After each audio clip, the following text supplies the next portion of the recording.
So hi everyone, my name is Kemi and welcome to my YouTube channel. And today we'll be having my first episode talking about oil, politics and violence, a book written by Mark Cillian. And there it talked about the military coup culture of Nigeria between 1966 and 1976.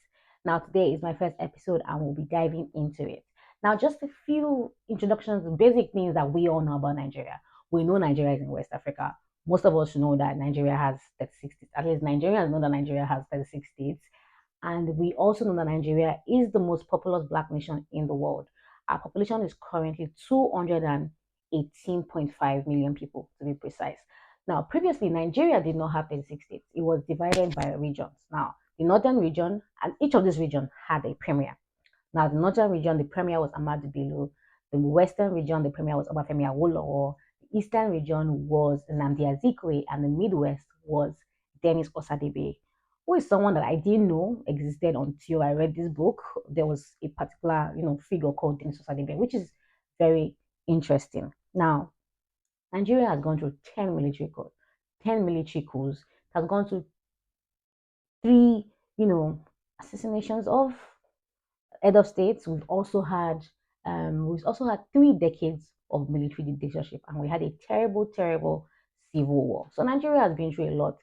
And currently, as a country, the state of Nigeria, we're still struggling as a country. And the political landscape is not the best.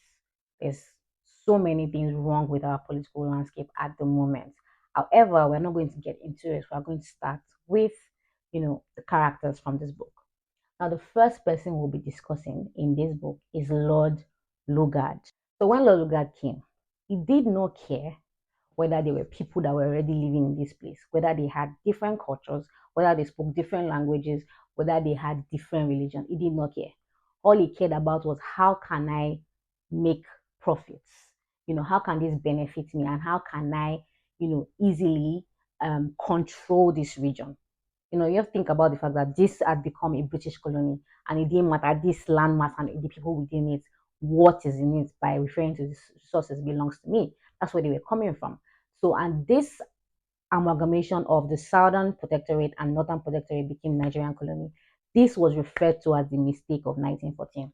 Obafemi Awolowo in his book said, Nigeria is not a nation, it's a mere geographical expression. There are no Nigerians in the same sense as there are English, Welsh, or French. The word Nigerian is merely a distinctive appellation to distinguish those who live within the boundaries of Nigeria and those who do not. How did we get to a point where we have people in the Nigerian parliament and they speak like they don't have, they're not exposed? How did we get here? Like, how did we go to having someone like Bafemi Awolowo, to having somebody talking about, oh, if you don't have I was the minister of power saying that if you don't have, Nigerians should be turning off their freezer for a short period of time. Like, how did we get here? Anyways, I digress.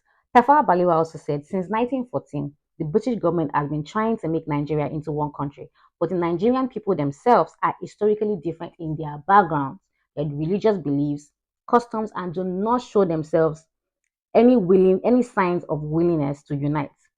Nigeria Nigerian unity is only a British invention.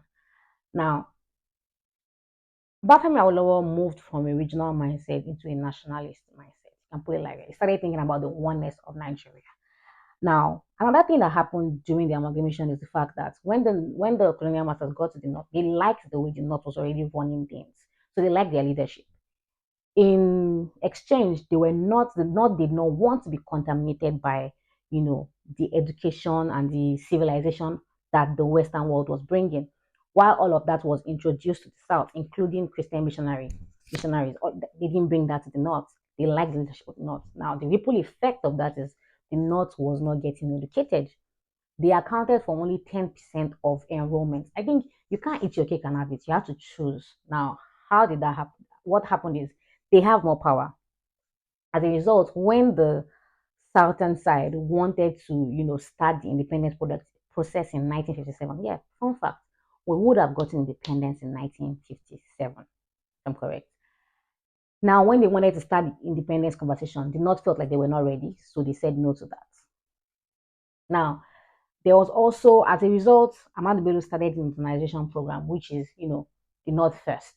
He wanted to ensure that only the North gets the best job. Now, there was an interview where he was being interviewed by a white person where he said, for every job in the North, he has to go to a Northerner first.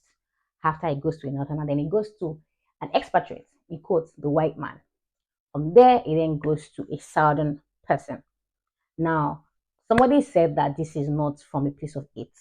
While the program of internalization should be considered, it's not really hate because it's coming from a place of I want my people to get educated.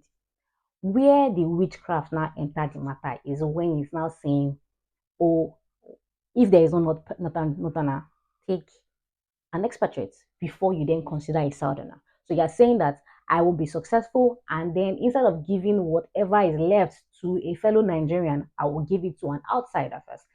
That, in my opinion, is witchcraft. Point blank simple. It is witchcraft. Now, another thing is all of this situation, all of this, nationalization program, they're not having more power, it sort of created, discord between all the regions, and they didn't trust them. As a matter of fact, there was a point where Northerners traveled to, they came to the southern part of Nigeria, and they considered them ill-mannered, they considered Southerners ill-mannered infidels. And Southerners thought that, these people are not educated, they're not exposed. Look at these village people. So that sort of led to a lot of, suspicion, drama, or them not trusting themselves. It led to them not trusting themselves. And this worked in favor of the colonial masters. Thank you so much for coming to this episode. Subscribe to my channel. Let me know what you think about this divide and how this was birthed. Subscribe to my channel. Thank you so much for your time. I'll see you next time.